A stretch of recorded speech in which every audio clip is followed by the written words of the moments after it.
Salut, c'est semaine 29.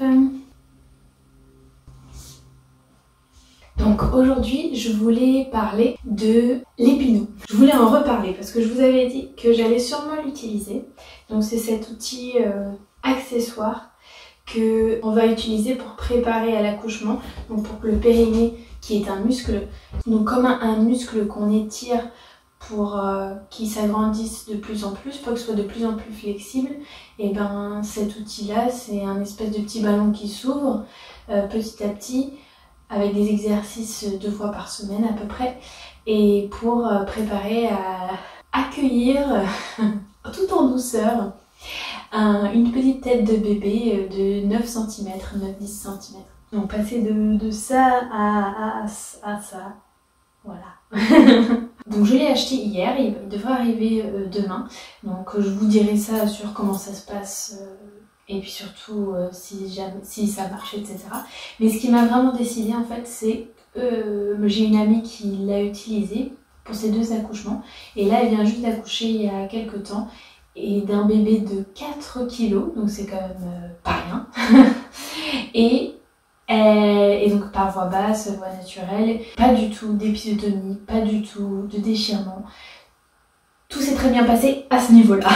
Donc peut-être qu'elle a des prédispositions qui font qu'elle est moins à même d'avoir ce genre de problème. Peut-être qu'elle a un très bon périnée, très fort et très résistant et mais très flexible aussi, je ne sais pas, on ne saura jamais, mais ça m'a donné quand même envie de le faire. Donc quand j'ai eu mon rendez-vous avec la sage-femme il y a quelques heures, je lui ai quand même posé la question, est-ce qu'elle connaît Epino et est-ce qu'elle le recommande, qu'est-ce qu'elle en dit quoi. Et en fait elle connaît pas du tout, donc elle n'a pas du tout pu me renseigner. La seule chose qu'elle a pu me dire, c'est qu'elle peut pas me le recommander parce que professionnellement, ils peuvent pas recommander, en tout cas en Angleterre à la NHS, ils peuvent pas recommander d'insérer la moindre chose dans le vagin pendant la grossesse pour des risques d'infection en fait. Professionnellement, je comprends, elle peut pas, en fait déjà elle connaît pas, donc elle peut pas en parler, elle peut pas me recommander ou pas.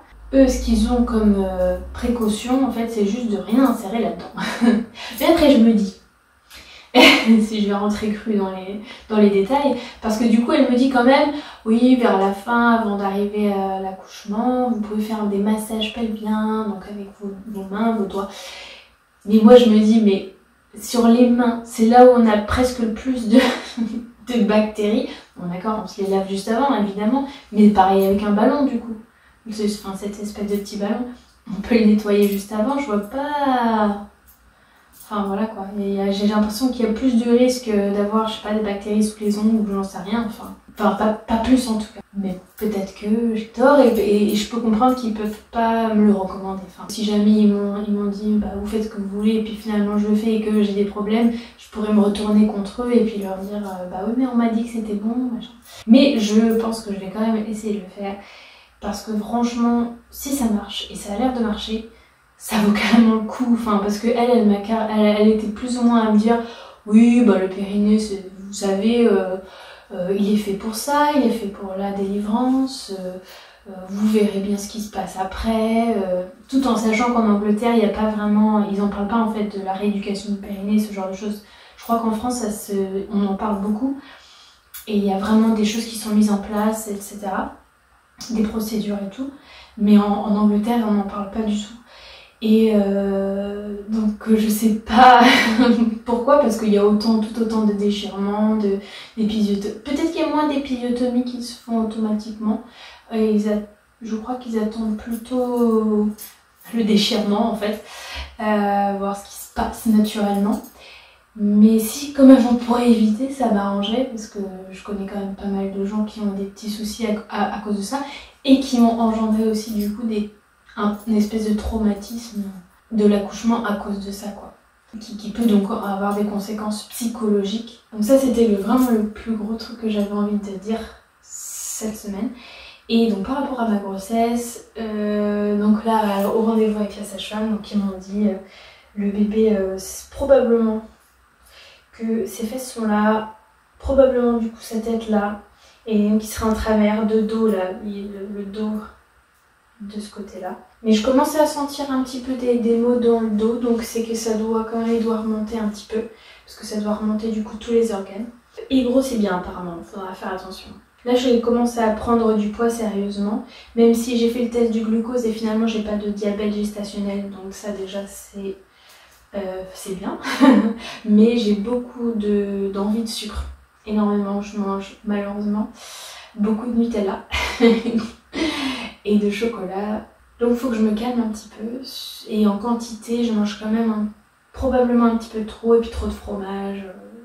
J'aime bien ça, et c'est du gras, donc c'est pas forcément bien. Même si je mange beaucoup de fruits et légumes, je pense qu'en quantité je pourrais me calmer un peu. Ah oui, ce que je voulais dire, c'est que je sais pas pourquoi, j'avais complètement oublié, ou j'ai pas pris le temps, parce que j'ai l'impression de pas avoir le temps. Enfin, j'ai tellement de trucs que j'ai envie de faire que je prends pas le temps. En fait, je pense que j'étais trop stressée aussi, et du coup, pas stressée d'angoisse, mais stressée d'excitation, de ne pas arriver à m'arrêter, à me poser. Et donc, j'ai décidé de me remettre un petit peu à la méditation aussi, pour me reconnecter avec mon bébé, pour me connecter ou reconnecter. Ce que j'avais fait à ma précédente grossesse, vu que je faisais de l'hypnobirthing, et c'était un petit peu le principe, c'était la méditation, peut-être pas de méditation, mais de l'auto-hypnose entre guillemets. Donc c'est un petit peu comme la méditation, c'est quand même assez proche. Et donc là, il y a plein de vidéos sur internet, sur YouTube justement, sur 10 minutes, 20 minutes pour se connecter avec son bébé, se ressentir vraiment, être dans le moment présent, et vraiment prendre le temps d'apprécier le moment présent en fait. Et donc c'est super bien au niveau du stress, même si c'est pas un stress d'angoisse, c'est un stress, mon corps, mon esprit sont trop alertes en fait, j'arrive pas à m'arrêter, et je pense que j'en ai besoin, surtout maintenant que je suis enceinte.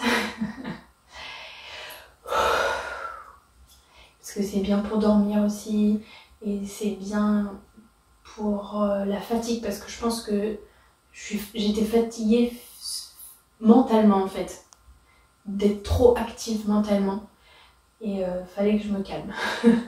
Mais j'arrivais, et même avec ma fille, hein, j'arrivais pas à m'arrêter pour jouer par terre quoi, fallait que je fasse des trucs. Je ne sais pas comment dire. Bref, donc je vous recommande ça, vraiment, je trouve ça génial, ça prend 10 minutes par jour. On écoute, en plus, il y a juste à écouter, s'asseoir, à écouter une vidéo, quelqu'un qui parle, qui dit des belles choses, et juste pour se reconcentrer sur soi en fait un petit peu, et on régule le rythme cardiaque, et du coup celui du bébé, on s'apaise soi-même, on apaise le bébé, et surtout pour une deuxième grossesse ou une troisième ou une quatrième, où il y a encore moins de temps pour soi, de vraiment prendre 10 minutes pour vraiment penser à ce bébé qui arrive, aux sensations qu'on a à ce moment-là, et tout ça. Je trouve ça super important. Et je m'en voudrais de ne pas prendre le temps pour ça. Je me culpabiliserais parce que je l'ai fait pour ma fille, et donc je considère qu'il faut que je le fasse aussi pour lui. Voilà. C'est tout pour aujourd'hui, et on se retrouve la semaine prochaine pour semaine 30. Salut!